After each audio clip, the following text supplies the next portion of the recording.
The Prime Minister of India stood before a public gathering yesterday and said something no Indian Prime Minister has said in a very long time.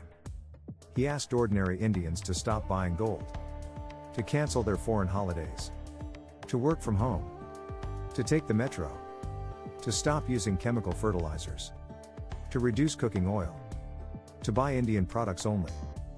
7 appeals. Delivered not from the ramparts of the Red Fort, not in a formal address to the nation, but urgently, because a war 3,000 kilometers away is quietly dismantling India's economy from the inside. And the worst may still be ahead. Welcome to BharatLens. The Iran war began in February 2026. 3 months later, it is no longer a distant headline. It is inside your LPG cylinder. It is in the price of your airline ticket. It is in the falling value of the rupee. It is in the foreign exchange reserves that India is burning through every single week. And yesterday, Modi made it official: India is in a serious economic stress situation. His 7 appeals are not just civic advice. They are a signal. A signal that the government is preparing the country for a prolonged crisis, and that every Indian household will feel it. Today on BharatLens, we break down all 7 appeals, explain what is actually happening to India's economy, and tell you what is really at stake. To understand why Modi issued these 7 appeals, you need to understand just how exposed India is to what is happening in West Asia. The conflict caused immediate volatility in energy markets. Iran's closure of the Strait of Hormuz disrupted 20% of global oil supplies and significant liquefied natural gas volumes. Exports from the region typically go to Asian countries, with China, India, Japan, and South Korea accounting for 75% of oil and 59% of LNG exports from the Gulf. Chatham House India imports nearly 85% of its fuel needs and relies on the Strait of Hormuz for about 50% of its crude imports, 60% of its liquefied natural gas, and almost all of its liquefied petroleum gas supplies. Sanskrit-I's LPG is India's most vulnerable point. 91% of LPG comes from the Gulf. Domestic prices jumped sharply in recent weeks. The government ordered refineries to stop producing petrochemicals and divert all propane and butane to making cooking gas for households. Wikipedia crude oil prices surged past $120 per barrel after the Strait closure. The Prime Minister's appeal comes at a time when crude oil prices are trading above $100 per barrel, while the deadlock in the Strait of Hormuz persists. Chatham House India's foreign exchange reserves as of May 1 were $690 billion, down nearly $38 billion from February, when reserves stood at $728 billion. India is losing foreign exchange reserves at a pace that is alarming economists. The rupee has come under strain and is trading near an all-time low against the dollar. Al Jazeera Sanskrit-I as a 10% increase in crude prices could push up inflation by 50 basis points and pair growth by 15 basis points. The crisis has the potential to knock India off its growth trajectory. Although the government is sticking to its forecasts of 6.8 to 7.2% for the current fiscal year, several economists have already started downgrading their projections. Stratford, this is the backdrop. This is the fire Modi is trying to manage. And these 7 appeals are his water bucket. Appeal 1, reduce petrol and diesel consumption. Use metro and public transport. This is the most direct response to the oil price shock.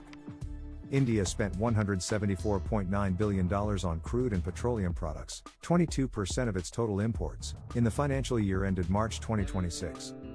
Every time crude prices rise, India's import bill explodes. Every liter of fuel saved by an Indian citizen is foreign exchange India does not have to spend.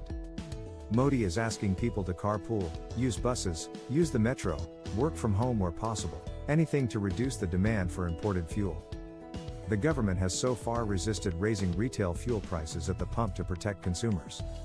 But that policy has a cost. Oil companies are absorbing the difference. That cannot last forever. Sanskrit-I's appeal 2, work from home wherever possible. This one surprised many people. But the logic is precise. Every Indian who commutes to an office burns fuel. Millions of commuters, multiplied across the country, represent an enormous daily drain on India's petroleum reserves. Work from home eliminates that drain. It also reduces demand for commercial transport, reduces pressure on fuel supply chains, and cuts India's overall petroleum consumption. During COVID, India saw dramatic reductions in fuel demand when offices closed. Modi is invoking that same logic, voluntarily, without a lockdown. Appeal 3, avoid foreign travel for 1 year. About 32.7 million Indians traveled abroad in 2025, including more than 14 million leisure travelers. Every foreign trip that an Indian takes is foreign exchange leaving India. Hotels paid in foreign currency. Flights paid in foreign currency. Shopping paid in foreign currency. Multiply that by millions of travelers and the drain on India's reserves is enormous. Modi is asking Indians to holiday in India instead. To visit Rajasthan instead of Rome. Goa instead of Greece. The appeal directly hit stock markets. Shares of Indigo fell 2.8% on Monday after the appeal. Airlines building their international business felt the impact immediately. Sanskriti IS Appeal 4, do not buy gold for 1 year.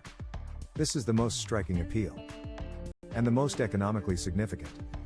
Indians imported gold worth $72 billion in the 2025 to 2026 fiscal year, second in the world only to China. Gold is India's second largest import after oil. Every gold purchased by an Indian citizen, every wedding jewelry set, every investment bar, every festival gift, is essentially a dollar leaving India's economy. Shares of Indian jewelry companies fell by as much as 10% on Monday. The stock of one major jewelry brand fell nearly 6% in early trade alone. Modi is asking Indians to defer gold purchases for a year. To save that foreign exchange. To protect the rupee. The ask is remarkable in a country where gold is not just a commodity, it is woven into weddings, festivals, birth ceremonies, and family identity. Al Jazeera Sanskriti is Appeal 5, use fewer foreign branded products. Adopt Swadeshi. This is the vocal for local appeal in crisis mode. Every imported product that an Indian buys, foreign cosmetics, foreign electronics, foreign clothing brands, sends money out of India. Modi is asking citizens to consciously shift to Indian brands. To check the label before buying. To choose Indian alternatives wherever they exist. This is not new as a concept. But the Iran war gives it a new urgency. This is not just about supporting Indian industry. This is about protecting India's foreign exchange reserves during a genuine economic emergency. Appeal 6, reduce edible oil consumption. Make healthier choices. Modi urged citizens to cut down the use of cooking oil, describing the move as both healthy and patriotic. India is heavily dependent on imported edible oil, palm oil from Malaysia and Indonesia, sunflower oil from Ukraine, soybean oil from global markets. Every liter of imported edible oil is foreign exchange spent. Reducing consumption reduces the import bill. Modi framed it as a health benefit, less oil, healthier food. But the economic motive is clear. Asia Media Center Appeal 7, reduce chemical fertilizer use. Move toward natural farming. The Prime Minister asked farmers to cut their fertilizer use by as much as half. India imports large quantities of urea, diammonium phosphate, and potash, most of it produced using natural gas from the Gulf or manufactured in countries that depend on Gulf energy. The Iran war has disrupted these supply chains. Fertilizer plants are operating at just 70% of requirement due to restricted LNG allocations. Reducing dependence on chemical fertilizers also means reducing India's vulnerability to global energy and commodity supply shocks. Modi has been pushing natural farming for years. The Iran war has now given that push the force of economic necessity. Now let us be honest about the bigger picture, because the opposition is already attacking these appeals, and some of their criticism deserves a fair hearing. Some critics have argued that 3 months into this crisis, the government should have built contingencies to ensure India's economy is insulated, rather than pushing the burden of adjustment onto ordinary citizens. That is a legitimate challenge. A government that had anticipated this crisis more robustly, diversified supply chains, built strategic reserves faster, accelerated domestic energy production, might not need to ask citizens to cancel their holidays. Geopolitical monitor, but here is the other side. India is not alone. Japan, South Korea, Bangladesh, Pakistan, every Asian economy that depends on Gulf energy is suffering. Bangladesh is among the worst hit economies, projected to face recession-like conditions. India's situation, painful as it is far better managed than most of its neighbors. India reduced excise duties on petrol and diesel to keep pump prices stable. Indian refiners shifted to buying petroleum from Russia as the war disrupted Middle Eastern supplies. The government has kept fuel prices from rising at the pump, a decision that costs the treasury billions but protects ordinary Indian households. Chatham House Ministry of External Affairs. The 7 appeals are not a sign of panic. They are a sign of a government that understands its foreign exchange position is under stress and is trying to build a national response, mobilizing citizens alongside policy tools. Whether those citizens respond is another question. But the ask is real, the economic logic is sound, and the crisis is genuine. On Sunday, Trump said Iran's counterproposal to end the war was totally unacceptable, dashing hopes of peace and pushing global oil prices higher. The ceasefire of April has failed to hold in any meaningful sense. The Strait of Hormuz remains disrupted. Even after the ceasefire announcement, ship traffic through the strait remained far below pre-war levels. Sanskriti is Chatham House. If oil stays above $100 per barrel through the summer, India's current account deficit will balloon. The rupee will weaken further. Inflation will creep up despite government efforts to contain it. Growth projections, already being cut by global institutions, will be revised down again. India has tools. It has strategic reserves. It has diplomatic relationships with Russia, the UAE, and the United States that can be leveraged for alternative supply. It has a young, tech-enabled workforce that can genuinely work from home at scale.